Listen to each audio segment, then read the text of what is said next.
ছাত্রী কবে যাবি এক দফা এক দাবি দফা এক দাবি দফা এক দাবি দফা এক দাবি এক দফা এক দাবি টিকটক ম্যাডাম কবে যাবে টিকটক ম্যাডাম কবে যাবে এক দফা এক দাবি টিকটক ম্যাডাম কবে যাবে এক দফা এক দাবি টিকটক ম্যাডাম কবে যাবে দফা এক দাবি ম্যাডামের পদত্যাগ পদত্যাগ পদত্যাগ দাবি এক দফা এক দাবি এক দফা এক ম্যাডামের পদত্যাগ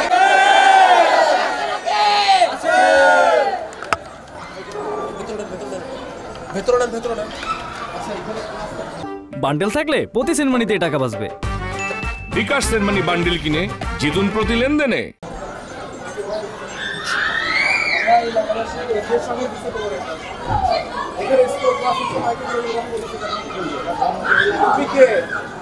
আমরা এই স্কুলের স্টুডেন্ট আমাদের কথা কম বলবো তুমি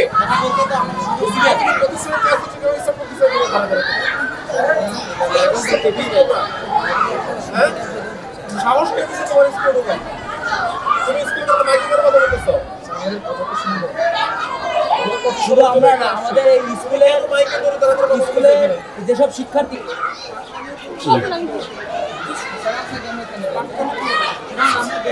হ্যাঁ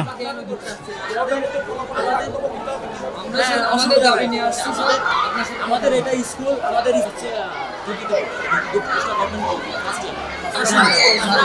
মালিতা মনে হয় জীবন মালিতা মনে হয় আলাদা কথা জিজ্ঞেস কর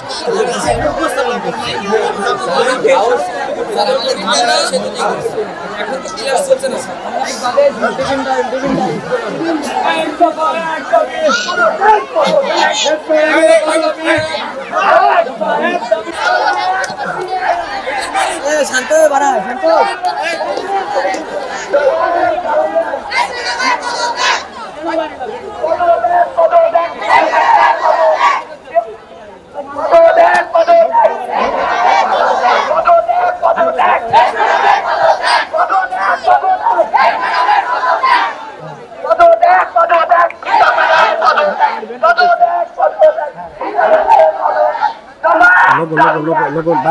लोगो बाइक करो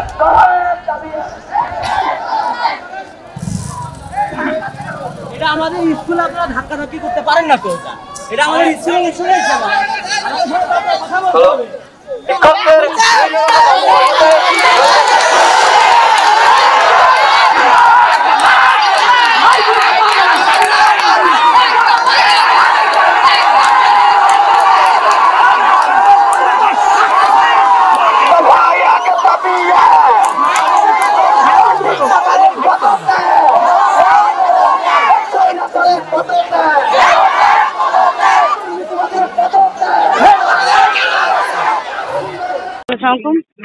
ওয়ালাইকুম আসসালাম। জি বলেন। যে আপনি তো তালবাড়িয়া মাধ্যমিক বিদ্যালয়ের প্রধান শিক্ষক, তো আপনার এগেনস্টে আজকে ওখানে একটা আন্দোলন হয়েছে, মিরপুর উপজেলা নির্বাহী কর্মকর্তাও এসেছিলেন, তো ওখানে অনেকগুলো অভিযোগ আপনার বিরুদ্ধে তুলছে, এই ব্যাপারে একটু আপনার বক্তব্য আর কি। আপনার আমি মাত্র এসএসসি পরীক্ষা কেন্দ্র থেকে বের হলাম, তো গাড়ির মধ্যে আসছি, পরে কথা বলবো। আমাদের স্কুলে হেড ম্যাডাম যিনির নাম দেলারা ইয়াসমিন জোয়াদা, তিনি যদি আমাদের স্কুলে থাকে তাহলে আমরা সুষ্ঠু শান্তিভাবে স্কুল করতে পারবো না। তিনি আমাদের স্কুলকে গ্রামের স্কুল হিসেবে তিনি আমাদের স্কুলকে শহরের স্কুল বানিয়ে দিয়েছেন। তিনি অসৎ, তার প্রত্যেকটা কথার মধ্যেই যেন মিথ্যা কথা জড়িয়ে আছে। আমাদের হেড ম্যাডাম টিকটকার, অসৎ। আমরা হেড ম্যাডামে চাই না, কারণ স্কুলের টাকা মেরে খাই। 50 টাকার ফর্ম 150 টাকা তুলতে নেই, ভর্তির ফর্ম। আমরা হেড ম্যাডামে চাই না। আমাদের 6-এ 56, 57, 75, 76 জন ছেলে মেয়ে যদি 50 টাকার ফর্ম 150 টাকা করে নেয়, 100 টাকা করে নেয়, তাই জন্য আমরা হেড ম্যাডামে চাই না। টিকটকার লিপস্টিক মেখে আসে, সেজগতে আসে, কেন ছেলে পেলে হেড ম্যাডামে কেন ছেলে মেয়ে সাজে আসবে না? এজন্য আমরা হেড ম্যাডামে চাই না। ছেলেকে হাই স্কুলে প্রতিষ্ঠানে চাকরি দিয়েছিলাম, কিন্তু হেড ম্যাডাম আমার ছেলেকে খুব অত্যাচার করেছে।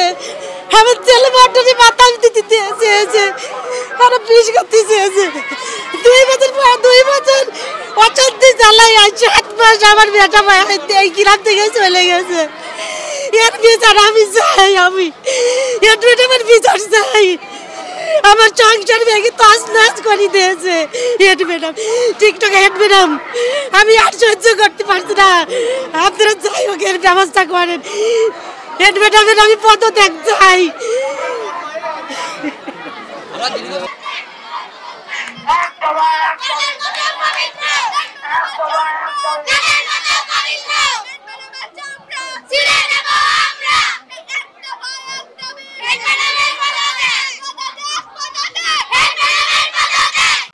শিক্ষা প্রতিষ্ঠানে সবার উপরে অত্যাচার করছে শিক্ষক শিক্ষিকাদের যদি সঠিকভাবে যদি ওর শিক্ষা না দিতে পারে তাহলে এই ম্যাডাম দিয়ে কোনো কাজ আছে টিকটকার করে কেন করে আর সবার উপর নির্যাতন করে একজন প্রধান শিক্ষিকার অনেক দায়িত্ব আছে তার দায়িত্ব শুধু তাদের উপরে নির্যাতন করা না তার শিক্ষা দেয়া এই প্রতিষ্ঠানে আমাদের বাচ্চারা কি শিখবে সে যদি ভালো করে না শিক্ষা দেয় তাদেরকে তাহলে আমাদের ছেলেমেয়েরা কি শিখবে ছাত্রছাত্রী আছে উনি অনেকের উপর নির্যাতন করে এমনকি উনি দেখা যাচ্ছে কি যে টিকটক করে আমরা এরকম ম্যাডামের চাই না উনি হলো সবার সাথে শিক্ষা প্রতিষ্ঠানের আমাদের মনে করেন বাচ্চা কাচ্চার বড় শিক্ষক কিন্তু সে যখন হলো টিকটক করে তাহলে তার কাছ থেকে আমার বাচ্চারা আমরা কি আশা করতে পারি তার কাছ থেকে এটাই সবার কাছে আমার আবেদন দেয় না আজ 2 বছর আমরা টাকা পাইনি গরিব মানুষ ছেলেবেলা আসলে একদিন স্কুল কামাই দেয় সেই টাকা নিয়ে টাকা স্কুলে ঢুকতে দেয় শুনেছেন গরিব মানুষ সেই টাকাটা যদি না পায় একদিন বিপদে নাও আসতে পারে সেই টাকাটা কিনে এত উপযুক্ত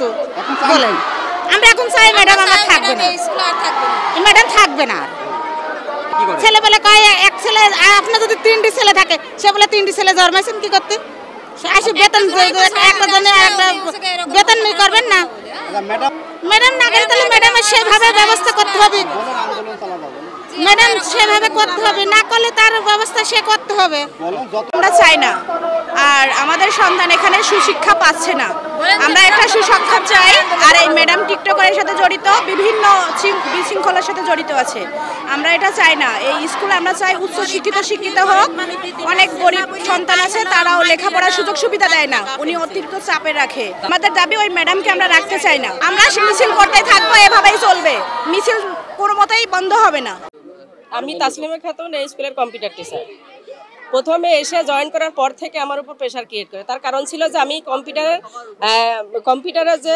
কাজগুলো মানে ল্যাবের কাজগুলো অর্থাৎ যে কেরানির কাজগুলো সেগুলো আমাদেরকে দিয়ে জোরপূর্বকভাবে করাতে চেয়েছিল আমি যখন পারেনি তখন ইউনো অফিসে ফোন করলেন উনি বললেন যে তাকে জোর করে এটা করাতে পারবেন না তার কাজ হচ্ছে তার 6 to 10 ক্লাস আছে আইসিটি তারপর যখন উনি পারলেন না উনি আমার উপর প্রচুর পরিমাণে প্রেশার ক্রিয়েট করেছেন নির্যাতন করেছেন মানসিক শারীরিক অন্য ক্লাসে পাঠদান নিচ্ছি তারপরে ডেকে নিয়ে এসে একটা ইস্যু তৈরি করে আমাকে চড় মেরেছেন ছাত্রছাত্রীদের সামনে আমাকে চড় মেরেছে আমাকে মানসিক নির্যাতন করেছে শারীরিক নির্যাতন করেছে এবং বলেছে বহিষ্কার করবো এবং মিথ্যাচার করেছে মিথ্যা রেজলিউশন চরিত্র নিয়ে অন্য টিচারের সাথে চরিত্র নিয়ে মিথ্যা রেজলিউশন করেছে যে রেজলিউশনের স্বাক্ষর যাদের করেছে সেই স্বাক্ষর কেউ করেনি সে ওর ভিতরে একটা গদ লিখে আগে থেকে সই করে নিয়ে গদ লিখে দিয়েছে কিংবা এমন হতে পারে যে সে ওই স্বাক্ষরটা জাল করেছে স্বাক্ষর জাল করার আছে রেকর্ড আছে এর আগেও ছিল এবারও আছে এখন আমার কথা হচ্ছে উনি থাকলে আমরা এই স্কুলে উনি থাকলে আমি ক্লাস করব না আমি ক্লাস বর্জন করব আমরা বলতে কি আমার ব্যক্তিগতভাবে বলছি আমি সে যদি এই স্কুলে থাকে আমি ক্লাস নেব না হ্যাঁ আমাদের সাথে শিক্ষার্থীরাও একমত আজকের এই যে আন্দোলন দেখতেছেন আপনারা ছেলে মেয়ে শিক্ষক শিক্ষার্থী অভিভাবক বহিরাগত এখানকার প্রাক্তন শিক্ষার্থী সবাই স্কুলে প্রতিষ্ঠানে আজকে না দীর্ঘ 4 বছর ধরে এই প্রতিষ্ঠানে এইভাবে আন্দোলন চলেই যাচ্ছে তার কারণ হচ্ছে 21 সালের 26শে অক্টোবর যখন জয়েন করে তিনি জয়েন করেন হচ্ছে বিভিন্ন রকম ছল ছাত্রের মধ্য দিয়ে সভাপতির চোখকেও ফাঁকি দিয়ে বিভিন্ন সার্টিফিকেট জাল করে বিভিন্নভাবে সেই সময় থেকে জয়েন করার পর থেকে তিনি ছিলেন শৈলকুপা মাধ্যমিক বিদ্যালয়ের একজন প্রধান শিক্ষক সেখানে এই দুর্নীতির দায়ে তাকে বহিষ্কার করা হয়েছিল সেই বহিষ্কারের পেপার পর্যন্ত লুকায়িত করে তালবাড়ি হাই স্কুলে নিয়োগ নেয় সেই নিয়োগে আসার পর থেকে সেই নিয়োগের পর থেকে এই বিদ্যালয়ে আসার পর যে তার প্রতি অর্থ তছরূপ করেছে প্রতিষ্ঠানের আয় উন্নয়ন বন্ধ করে হয়ে গেছে প্রায় প্রতিষ্ঠানের শিক্ষার্থীদের কাছ থেকে যে বেতন তোলা হয় সেগুলো শিক্ষকের বেতন এখন পর্যন্ত 12 মাসের বাকি রয়েছে, তার এই টাকা তছরুপের কারণে। তারপরে আপনার শিক্ষার্থীর সঙ্গে, অভিভাবকের সঙ্গে, শিক্ষকের সঙ্গে, এমনকি একজন শিক্ষককে অন্য ক্লাসকে থেকে ডেকে নিয়ে আসে পরবর্তী ক্লাসে চর মারেছে, থাপ্পড় মেরেছে। আমরা তার পদত্যাগ চাচ্ছি, বহিষ্কার চাই।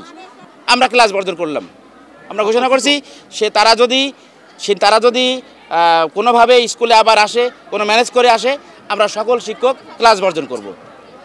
সে প্রতিষ্ঠানে আসলে আমরা কেউ ক্লাস নেব না। এটা আমি আগেও বলেছি, এখনও বললাম। আমার সকল শিক্ষক মণ্ডলী আছে, সকল শিক্ষক মণ্ডলীর সাথে কথা বলেন, যে দেখেন তারা কি বলে, যে উনি যদি এই স্কুলে আসেন তাহলে আমরা সকল সাধারণ শিক্ষক, ছাত্র ছাত্রী আমরা সবাই ক্লাস বর্জন করলাম, আমরা ক্লাস করব না। আমি আসার পরে বৈষম্য দেখতে পেলাম, দেখতে পাওয়ার পরে অনেক অভিযোগ আমার কাছে আসলো। সেই অভিযোগ আমি লিস্ট করি, সব অভিযোগ তার কাছে, হ্যাঁ আমি তার অভিযোগ তার কাছে দিয়েছি। কার কাছে দিয়েছে? উত্তর দিন, হ্যাঁ হেডম্যাডামের কাছে। সে কিন্তু আজকে 5 দিন টাইম দিয়েছিলাম, 7 দিন হয়ে গেল। কাজে আমি চাই আমার স্কুল একমাত্র হাই স্কুল, আমি চাই যেন স্কুলের পরিবেশ শিক্ষকরা থাকতে পারে। ম্যাডামের থাকলে এটা কিন্তু ভালো চলবে না, অনেক বৈষম্য রয়েছে। আমিও চাই যাতে একটা অপসারণ হয় না, এবং আশ্বাস দিল যে পরবর্তী আমরা দেখছি আমরা একটা টিম গঠন করবো, টিম গঠন করার পর তদন্ত কমিটি গঠন করি, তারপরে ওটা আমরা ব্যবস্থা নিচ্ছি, যা যে সেটাই আমরা করবো। বক্তব্য শোনার জন্য আজকে এখানে আসছি। এখানে বিভিন্ন ধরনের অংশীজন আছেন, এখানে শিক্ষকরা আছেন, অভিভাবকরা আছেন, এই অত্র বিদ্যালয়ের যিনি সভাপতি উনি আছেন, শিক্ষার্থীরা আসতেন, তাদেরও কিছু অভিযোগ আসতেন, অভিভাবকরা আসতেন। তো আমরা সবার কথা শুনে সবার যে অভিযোগগুলো সেগুলো লিখিতভাবে ওনারা সভাপতির কাছে দাখিল করেছেন। তো এটা হয়তোবা আমার কাছেও হয়তো ওনারা দাখিল করবেন, এখনো দেননি। এখন আমার বড় কোনো অভিযোগ আসলে হয়তো দিবেন, ওনারা দিবেন আর কি, হয়তো আজকের মধ্যে হয়তো দিবেন। দিলে আমরা সেটা যথাযথভাবে সুষ্ঠুভাবে তদন্ত করে আমরা সভাপতি মহোদয়ের ওনার সহযোগিতা নিয়েই আমরা সবার প্রতিষ্ঠানের সবার সহযোগিতা নিয়ে আমরা একটা সুষ্ঠু তদন্ত করে প্রয়োজনীয় যে ব্যবস্থা বা যে তদন্ত পরবর্তী যে ব্যবস্থা যেটা নেওয়া প্রয়োজন আইনগতভাবে সেটা আমরা নিব। এবং আমার কথাটা হচ্ছে যে শিক্ষা প্রতিষ্ঠানের স্বাভাবিক কার্যক্রম যাতে কোনোভাবেই যাতে ব্যাহত না হয়, হ্যাঁ এইটার জন্য আজকে আমার মূলত আশা। আমি শুনতেছি যে এই শিক্ষা প্রতিষ্ঠানে মানববন্ধন হচ্ছে, এখানে প্রধান শিক্ষিকাকে নিয়ে অনেকে স্লোগান দিচ্ছেন, শিক্ষার্থীরাই স্লোগান দিচ্ছেন। হ্যাঁ এই ব্যাপারটাই আসলে আমি মূলত যে এটার যে যাতে স্বাভাবিক শিক্ষা কার্যক্রম যাতে কোনোভাবে যাতে ব্যাহত না হয় এইটা নিশ্চিত করার জন্য আজকে মূলত যে আমাদের এখানে আসা। এবং আমরা আশা করি সবার সাথে কথা বলে আমরা মনে করি যে স্বাভাবিক শিক্ষা কার্যক্রম আমরা শিক্ষকদের সাথে কথা বলবো, অভিভাবকদের সাথে কথা বলে সবার সাথে কথা বলে স্বাভাবিক শিক্ষা কার্যক্রম যাতে কোনোভাবে ব্যাহত না হয়। যে উনি যদি অপরাধ করে থাকেন, আমি অনেক কথা বলতেছেন, অনেকে লিখিতভাবে দিচ্ছেন, কেউ মুখে বলতেছেন, তো আমরা সার্বিকভাবে সবগুলো বিবেচনা করে আমরা এটা সুষ্ঠু তদন্ত করে আমরা ইনশাল্লাহ প্রয়োজনীয় ব্যবস্থা গ্রহণ করব। কিন্তু আমরা এটা আশ্বস্ত করতে চাই, উনি যদি প্রকৃত অর্থেই উনি যদি দোষী হন বা অপরাধী হন, উনি যদি সত্যিকার অর্থেই শিক্ষার পরিবেশ বিনষ্ট করে এমন কোনো কাজ করে থাকেন, আমি মনে করি যে এটা অবশ্যই এটা আইনানুগ ব্যবস্থা গ্রহণ করা হবে। এবং এটা অবশ্যই আমরা শিক্ষার্থী এবং শিক্ষকরা সবার সম্মিলিত প্রয়াসে আমরা এই প্রতিষ্ঠানে যে স্বাভাবিক যে একাডেমিক কার্যক্রম সেটা আশা করি যে আবার ফিরে আসবে আর কি।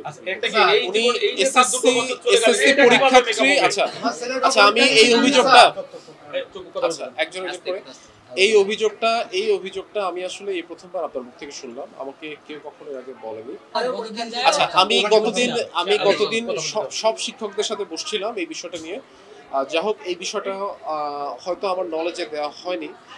তো আমার মনে হয় যে আমার বরাবর যে অভিযোগগুলো আসবে, আমার মনে হয় এই সবগুলো অভিযোগ, কারণ এক একজনের এক একটা অভিযোগ, কারণ হয়তো যদি অন্যায় যদি অনেক হয়ে থাকে সেক্ষেত্রে হয়তো এখানে 100 জন মানুষ থাকলে হয়তো 100 জন হয়তো 60টা বা 70টা অভিযোগ দেবেন। তো আমার কথাটা হচ্ছে সবগুলো অভিযোগ যদি কম্পাইল করে যদি আমার বরাবর এটা দেওয়া হয়, আমরা এটা সুষ্ঠু তদন্ত করে এটা আমরা প্রয়োজনীয় ব্যবস্থা গ্রহণ করব। এই উপজেলাতে যোগদান করছি 1 মাস 9 দিন। আমি এই অভিযোগটা আমি আসলে জানতে পারছি এসএসসি পরীক্ষা শুরু হওয়ার পরে। এবং উনি একটা কেন্দ্রের, আমাদের এখানে খাদিমপুর বলে একটা এসএসসি কেন্দ্র আছে, ওখানে একটা ভেনু কেন্দ্র আছে খাদিমপুর প্রাথমিক বিদ্যালয়, উনি ওই কেন্দ্রের সহকারী কেন্দ্র সচিব, তো উনি একটা দায়িত্বে আছেন। হ্যাঁ, তো আমি যদি এই অভিযোগগুলো যদি জানতাম, এই বিষয়টা সহকারী কেন্দ্র সচিব হিসাবে ওনাকে আমরা হয়তো পুনর্বিবেচনা করতাম। এই অভিযোগটা আমরা জানতে পারছি এসএসসি পরীক্ষার পরে। উনি একটা কেন্দ্রের সহকারী কেন্দ্র সচিব। তো আমরা আসলে সব দিকে চিন্তা করি এবং অভিযোগ পাওয়ার সাথে সাথেই ব্যবস্থা নেওয়াটা আসলে ঠিক হবে না। আমার মনে হয় যে আমরা অ্যাটলিস্ট একটা তদন্ত করে, প্রাথমিক তদন্ত করেও যদি এটা দেখে যদি ব্যবস্থা নেওয়া যায়, সেটাই আমার মনে হয় যুক্তিযুক্ত হবে। তো একটু ধৈর্য ধারণ করতে হবে। আপনারা বলতেছেন যে 6 মাস ধরে আপনারা সমস্যা সমাধান হচ্ছে না, তো আপনারা আরো কিছুটা সময় ধৈর্য ধারণ করতে হবে।